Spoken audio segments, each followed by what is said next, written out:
Skeletal adaptations, they mainly come from anaerobic work. Obviously, there is a small amount that will come from aerobic work, but on the larger scale of things, if you want the skeletal adaptations, you are going to be working anaerobically.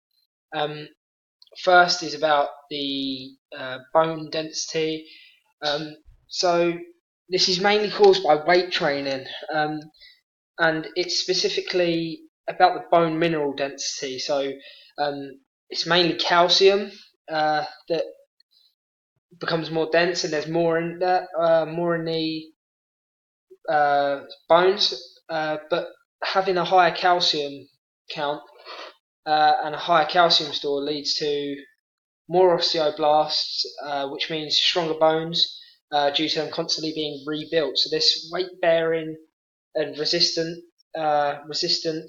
activities, they lead to stronger bones due to the calcium stores, which is mentioned here, um, making the bone stronger. So Tufts University did a study, and over the past 10 years, they've seen nearly 2 dozen studies that have all shown a direct positive relationship between the effects of resistance training and an increase in bone density.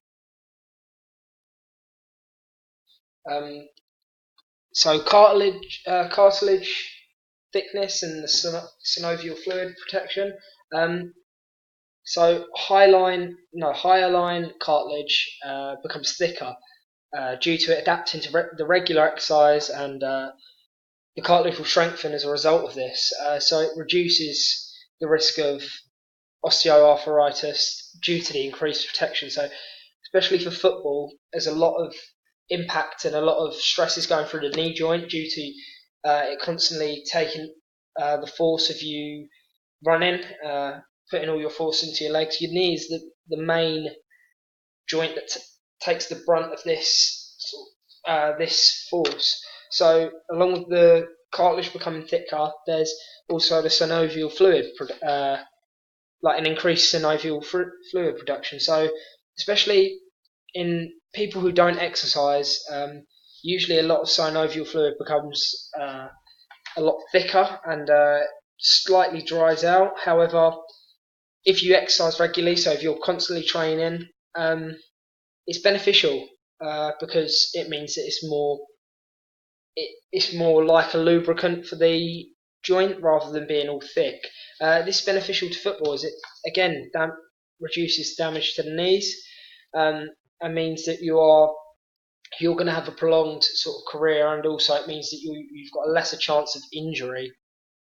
So with the stretch of ligaments, especially, the strength of them um, will increase due to that when a ligament becomes either slightly overstretched or gets a lot of stress put on it through stretching, fibroblasts produce more collagen and other fibers, making the ligament more pliable. Um, and it's all dependent on the workload. So if you're not running as fast, or if you're not you're not opening the joint out enough, your ligaments will always be sort of not solid, but they'll always have a lot less of a pliability in comparison to, whereas if you regularly exercise and you are regularly training, you are effectively creating stronger ligaments, and they're going to be a lot more pliable, meaning that there's a lesser chance of injury again. And this is important for football as well, again, as overstretching does happen occasionally, and also the need to constantly be able to move the knee joint, especially, is very important in football.